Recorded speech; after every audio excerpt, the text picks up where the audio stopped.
Welcome to the Stretch to Go podcast. My name is Ian Ray, your host. Today I have Dr. Cuan Wayne out in UK. He's advisor for NaturContact, as well as runs his own family sports chiropractic clinic. Dr. Cuan, welcome to the Stretch to Go podcast. Ian, thanks so much for having me, man. I've been looking forward to this for a while.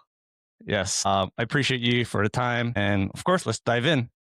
So kind of love to have the audience learn more about you, your background, how you got into chiropractic, and of course, barefoot shoes. So go ahead. Yeah, so I'm originally from South Africa. So I studied in South Africa. The chiropractic course there is a 6-year degree. So yeah, it's biasly the most in-depth chiropractic degree I would say in the world, because you're basically finishing with like physiotherapy, diagnostics, a lot of medical stuff with the chiropractic degree. So you're basically put into the world with a lot of knowledge, and then you basically just choose which lane you want to go down, you know? So I kind of fell in. My first practice was a pain-based myofascial trigger point practice. And that was really cool. I was in that practice for 7 years in the end. And then I took the big leap. I was still single at the time, and I was like, I need a work visa and I need just to explore the world a bit. So I found a work sponsor in the UK. I rode that out for 5 years. My hands were quite tied in terms of what I could do outside of chiropractic during that 5-year period. And then the last year, I've been fully British dual citizen. So now I can do whatever I want, which is great. So I took the plunge into just educating through social media. And that's been a real revelation how that's just, not exploded, but it's like really grown pretty quickly, which has been great. And all I'm doing is educating about how people can change their brain.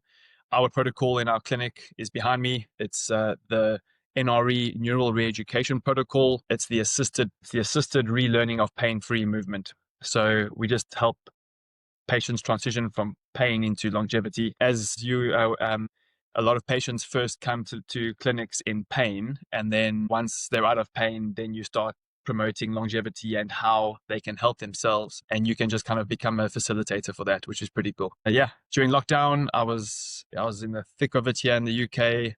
I finished writing a book, so that was pretty cool. My book is called Why Movement is Medicine.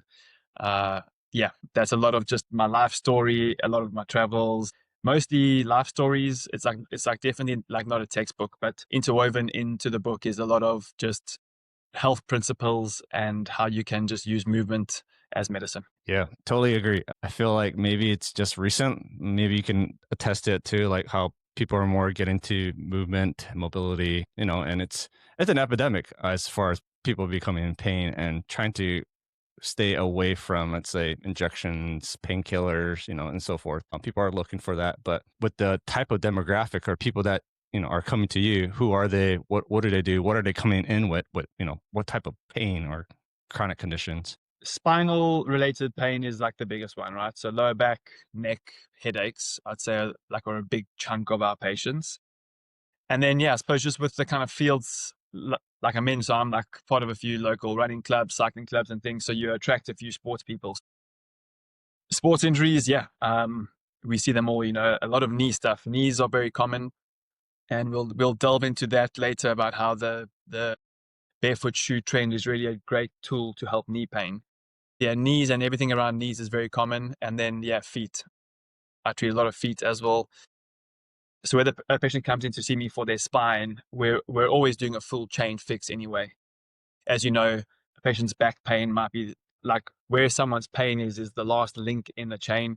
It could be a dysfunction anywhere up or down the mechanical chain, left or right, front or back. So we assess the full chain, and those who are candidates for full-time barefoot shoes, we try to push them towards getting more barefoot. But even those who are, it's not negative to say sometimes a foot is too far gone, if it's age or dysfunction or surgeries. There's always stuff we can do to help manage and just get the graph in the right trajectory, right? Get the seesaw tilting in our favor again. Yeah. About barefoot training and strengthening, how did you get into that? Is that something that you kind of gravitated towards as, from the years of being a chiropractor, or who introduced it to you? So probably just the years of being a chiropractor. In South Africa, there's a sport, I suppose coastal towns and countries have got life-saving as a sport. So obviously you're doing it barefoot in beach sand. And yeah, I suppose that was just like always my like true passion, was just competing barefoot on sand against like Australians, whatever. Yeah. Then I also did a lot of sport myself. I competed for my country in triathlon, and probably just I'm quite heavy for a like runner, and I have had every possible injury, right? Shin splints, plantar fasciitis, ITBs, like all of the overuse stuff I've had. Yeah, it was just more like a trial and error. I think since I've been doing more barefoot stuff and just wearing barefoot shoes, especially during my work hours. Um, I started wearing barefoot shoes for work when I was still in South Africa. So that's a good 6, 7 years ago now. And yeah, touch wood, those niggles went away. Even though I was getting older, the overuse niggles went away, which often isn't the case, you know. So yeah, it was, and I was like, well, that's pretty cool. And then I came to UK, and then I was actually just looking for a new pair of shoes. Yeah, I was a paying customer with NaturContact. I've been using their shoes for over 2 years now, just because they actually look great. And often I'll tell people that I'm wearing barefoot shoes, and they're like, "What do you mean? Like you're wearing smart shoes, you know?" Because the like black Urban Breeze really do look pretty good. So yeah, I hope that answered your question. No, that's awesome. I think every person has their different ways of getting into barefoot shoes and, the strengthening portion because, like you said, pain or overuse, missed injuries, I mean, there's a lot of factors that people can come into finding out how can they, overcome these type of misalignments, especially their foot. But because that plays a huge role, as you can tell, the chain link from the ground up, I believe that's a philosophy that most people probably don't know about, or they weren't taught probably. And so I'd love to hear also as far as like barefoot shoes. Why are you such a big proponent of barefoot shoes? So, wow, it's a big question. Yeah, so I think of the 4 pillars of movement. So in my book and my practice, we speak about 4 broad pillars. So we've got strength, endurance, mobility, and then proprioception.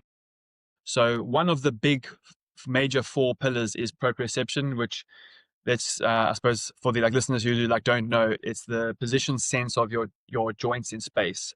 So if you close your eyes and we move a joint in space, you should be able to say it's going up, down, left, or right. And that's because as ligaments on one side of a joint move or stretch, there's receptors in the actual ligaments that tell the brain, cool, the body weight's going this way, your joints moving that way. So that's a function of the brain. And with chronic shoe use, especially supportive shoes, where it takes away the natural mechanisms of the plantar fascia to actually stretch, the whole windlass mechanism. We'll speak about that later. The ability of the big toe to pull down into the ground, but also the big toe to extend, is essential movements for proprioception, but also for the whole body. So from a chiropractor's point of view, it's like a no-brainer. We have to get the feet stronger. We have to get the whole chain stronger. And yeah, what's quite nice now is that there are more brands out there. It's more accepted. I think 10 years ago, a lot of these things were voodoo. Like you told someone, I'm wearing barefoot shoes, you're a hippie.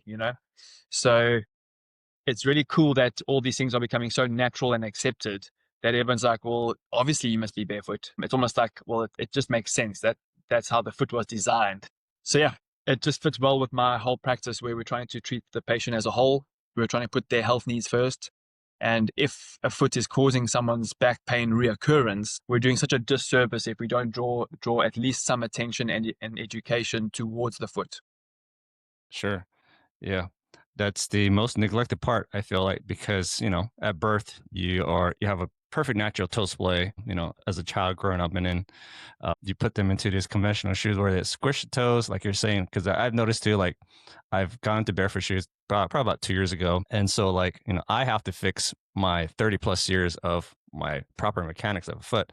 And just looking at it, I'm like, oh yeah, definitely my big toe kind of already is turning in, and I have to fix that. So imagine having a child whose foot probably doesn't, fully form until, probably before their teen years. And so that's awesome that you have this 4 pillars teaching your clients coming in. So one thing I always want to know also is like, what are some things that you look for in a barefoot shoes, or what should people look, what kind of things should they look in for as far as like different aspects of what makes a barefoot shoe? Yeah, I suppose that is a great question. So yeah, barefoot shoe, I would say, needs to have 0 heel raise. So that's a major reason why traditional shoes should at least be used less, is just the fact that most shoes will have a heel raise. So if your heel is raised, your Achilles tendon might shorten.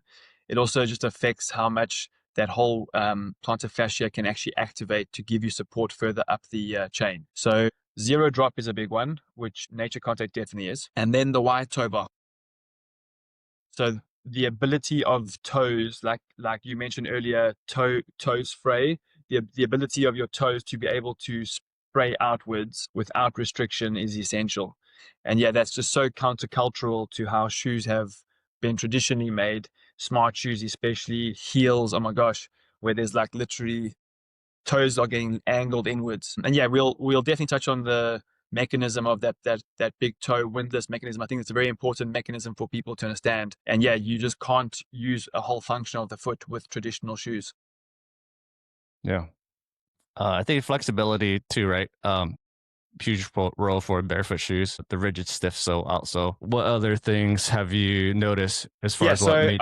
yes, so this is their sort of newer brand, newer models. These are formal soles. So, but yeah, like they're still flexible enough that they can really be flexible. My Urban Breeze ones were, I think, 2 mil, which I loved, to be honest. I loved the fact that I could feel a stone on the like road if I was walking, And it's such a funny mindset shift, Some people say, "Well, what if you feel a stone?" I'm like, "Well, what if you feel a stone? It's amazing." Yeah. Like you actually want to get the sensation back into your feet. We have as many receptors for touch in our feet as we do like our fingers, and Hmm. we can feel so many things. But when last you try to feel something with the toes, like it just feels bland, if that's a word. Yeah. No, it's funny too because you would think the first thing that touches the ground, your feet. So shouldn't your body be able to feel the ground and know what it is so that it can send back, like you're saying, to the neuroreceptors? Like it makes sense. Yeah. And then something else that drew me towards NaturContact at first was the affordability. So I think they're very, very well priced. And then what I was surprised by, now this is looking back retrospectively, was the durability. So I still have Urban Breeze 101s. Like I hope that they never break because they are still perfect. And now I'm actually on my feet right now. In the toes now, they're as durable and yeah, I've actually just left I've actually left one pair at my other clinic, so it's like they were just always there. So now I can run or cycle to work, and there's just always shoes there for me. It's perfect. That's awesome to have those pairs. um, so all right, so we touched on like what makes Nature Contact kind of unique from the marketplace. And we talked about the different aspects of barefoot shoes. So for when you're talking with clients, the benefits of a barefoot shoe, because we all know that, like we're mentioning, the barefoot shoe is a tool for your feet. It's not to replace anything. If you're not doing any strengthening, mobility work, making the feet stronger, this only can do so much. But for you, and what you're telling clients, what are some ways that you can, that you tell them, hey, this is the benefits of barefoot shoes besides the proprioception to feel? Yeah, good question. I would say the fact of the open toe box, the wide toe box, we often will just speak about that big toe. So a lot of patients, it's a nice motivator to get just better at their mechanics and their movement when I speak to the old version of them. So often we'll say to patients, listen, I'm speaking now to the version of you in 20, 30, 40 years time. You know, the movement of your big toe in 30, 40, 50 years time starts now. Hmm. So yeah, so I think it's a motivational thing to see how much we can improve structurally. Definitely, we see how much we can improve functionally, and we find a plan specifically to the patient. Yeah, I tell patients, yeah, man, it just makes sense, right? Like, and obviously everyone is unique, so we can't just say to everyone get barefoot because yeah, you have to be very cautious. I'm sure we'll touch on this later about how to transition to barefoot shoes. You have to be very cautious, play the incremental game. But yeah, I also just tell patients, like what happens when you do go to Europe and you're on the beach and you're barefoot, you can't be wearing your supportive arched shoes and your fancy insoles when you're barefoot on the beach. At the very least, we just need to get your barefoot functional. Even if you never want to transition to barefoot shoes, it's perfectly fine. We just want to get your barefoot stronger because that will add years to your foot and to your spine, in my opinion. Yeah, definitely. So for me, it took, like I said, it took me 2 years to transition fully to barefoot shoes. Knowing that, it was coming from an active lifestyle like yourself. So, knowing that I was kind of being done of the aches and pains and the misuse of my mechanics, I had to, slowly transition to the where now I feel more comfortable along with working with the mobility aspects and strengthening my foot, because it's still a process for me. But for you, what are some great exercises that you give your clients as far as foot strengthening mobility for them so that they can transition to barefoot shoes? Yeah, so the proprioception exercises have always been part of my practice. So whether it was showing patients, like this is even in South Africa days. So I was always doing them myself. Like my first ever YouTube video was a proprioception video. So to be fair, when I transitioned to barefoot shoes, I went straight 8 hours a day and there was no issues. Probably because I was already doing all the things that I would recommend to patients. So what would we recommend to patients? Again, full chain, right? So it's always going to be full chain. So it's not just foot specifically. So proprioception training, barefoot exercise, like very simple ones would be single leg standing. You can obviously start with assisted where you're holding onto something if you need to. Then you go to no assistance and then you go to eyes closed. And then once you've mastered that, then you go into unstable surfaces. So it's always progressionable and it's always scalable to someone wherever they are able to start from. Then in terms of full chain mobility, yeah, we need to look at the full chain, because you can't just stretch your foot if your glutes and your hip flexors are exceptionally tight and your shoulders are rounded. So yeah, so the big three I show to patients for posture in general, like just holding a good posture, is chest openers. So we're leaning through doorways a lot to open up the shoulders. Because yeah, as you know, we have to obviously release and get the shoulders able to get into neutral. It allows the lat to relax and the lat attaches to the opposite hip and glute. So yeah, so doorway stretches is a big one for mobility. Then hips. Hip mobility is big. What your hip is doing in its socket directly affects what the foot is doing on the ground and vice versa. So yeah, so we have to get the hip at least just pliable and movable so that when the foot starts changing its orientation, the hip can also change with it. So yeah, psoas, like couch stretch, lunge stretches, this is for like the big common ones. I'd say hip flexor, couch stretch are very big, and then glutes and like the whole posterior aspect, the back aspects of the hip. That's a good place to start from. And obviously it's very complicated and there's obviously lots more, but that's probably the big three in terms of mobility. I'm giving away all my tricks here. In terms of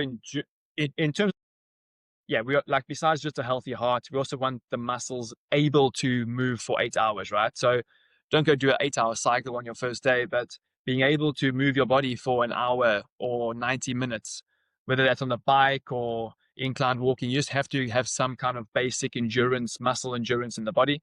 That's always just often an unthought of metric in the clinic sometimes. And then strength. Strength is a big one. On my YouTube channel, I've got the MoveMed 8. It's 8 movement patterns that I would show my patients very frequently. It touches on mostly spinal strengthening, but definitely hip.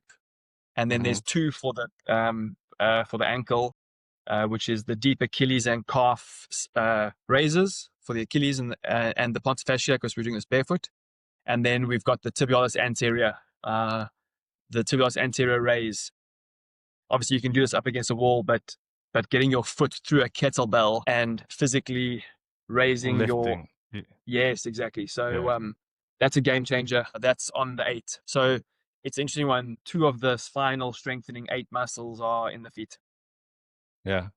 No, thanks for sharing that. I'm sure I know you have probably a course somewhere where people can learn more about this, correct? TBD. Okay, I got you. Soon. Yeah, very soon, hopefully.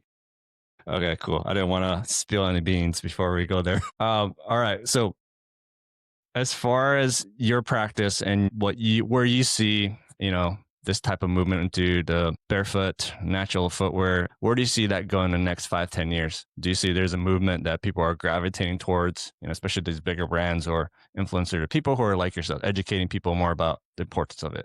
Where do you see that going? Yeah, I think it's going one way. I think all the big brands will have to bring out a version of free foot or mobile foot or something. They'll have to just do their own form of branding and marketing around that.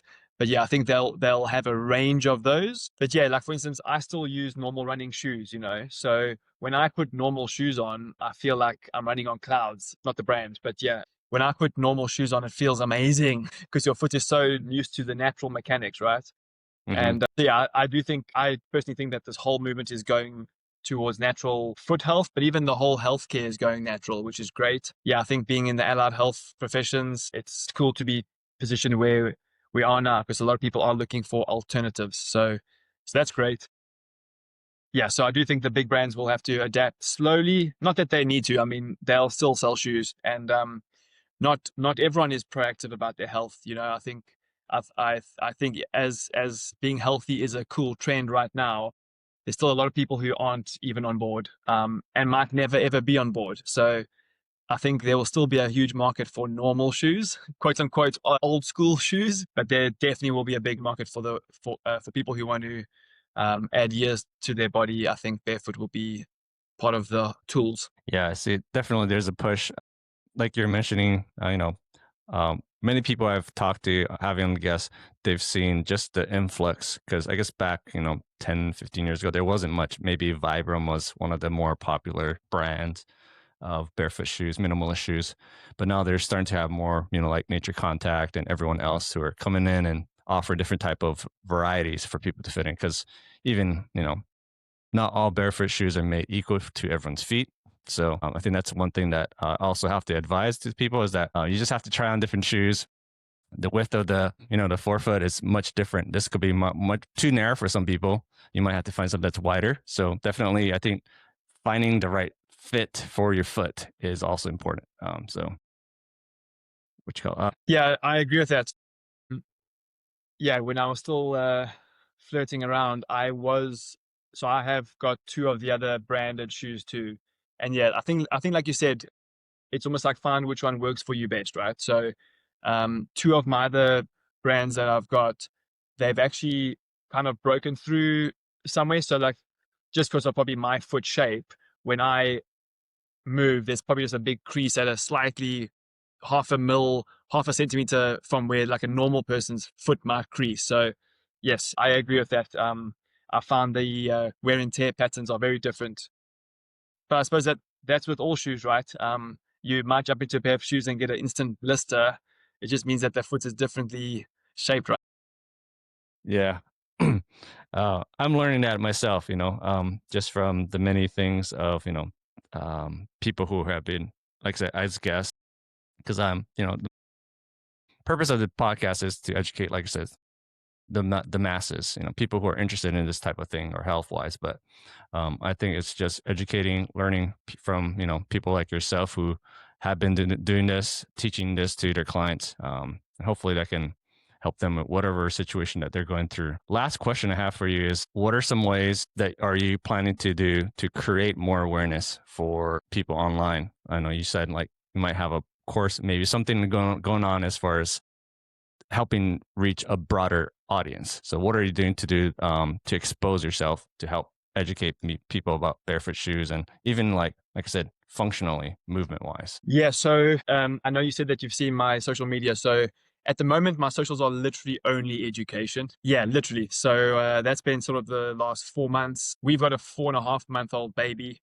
So yeah, Congrats. I've chosen this type of content for now just because I can edit while she's asleep. I can write descriptions while she's sleeping, etc. So for now, that's all I'm doing actually is literally educating the public. I get lots of comments, and some of them are like, "Why are you giving away so much?" And I'm just like, "Well, why not?" I mean, like I personally went into healthcare to help people. Obviously, I have to make it like living too, but I literally went into healthcare to help people, and education, simplifying things. One of the three pillars of my practice is education. So yeah, I do a lot of it one-on-one with my patients in the room. We've got the online sessions now that and I'm going to probably stop doing, to be fair, when we have a broader community where I can have like group sessions, which would be great. But it just hits me that I can help people in the room one-on-one, but then I can only ever help a finite number of people. So hence I took the plunge, and it really has grown pretty quickly, which has been very humbling. I think everything I've said, people inherently accept, like, yeah, cool, that makes sense, or people try it. And now I've been doing this for, as I said, 4 months, and now I'm getting lots of more comments, people saying things like, wow, I tried some of your things and my back pain's gone away, you know? So yeah, it's really, really humbling. So for now, I'm only doing educational free content basically. But yeah, I would like to transition later this year towards an online community where people can join me in person once a week. Would be really cool. It's cool. Well, congratulations to the baby. Congratulations for, your success. I think that's awesome. I'm always cheering on people who are helping more people because I guess we can reach out to more as we share more of the knowledge that you have and experience. So once again, that's awesome, man. We'll love to close up by having a way that people can learn more about your practice, of course, the type of the NRE method and whatnot. If you don't mind sharing a way that people can contact you and learn more about, whether if it's website, an email, or any ways that, people can reach out to even do a one-on-one session. Yeah, brilliant. So my website is movemeduk.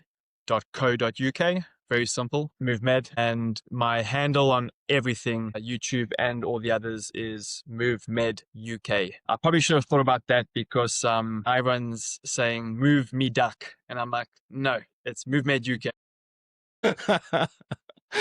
Well, And our daughter's nickname is Ducky, so yeah, it's probably it was a subconscious thing. oh man, what a way. That's awesome. But yeah, people can reach out. My email's on the website. That's probably the easiest. I do pride myself in replying to, probably shouldn't say this in case this goes viral, but I reply to every comment on Instagram. So yeah, reach out. It'd be cool. Perfect. Dr. Cuan, appreciate you hopping onto the podcast and sharing your knowledge. And of course, those of you who are interested, go to NaturContact.us, look into different type of barefoot shoes. They are very affordable. Wearing these, my Metroflex 3.0 been great for my ride and my travels. Starting to wear these Alaskan 2.0 boots just kind of for the winter and fall season. So thank you once again. I appreciate you. And don't forget to follow and subscribe. Thanks, everyone.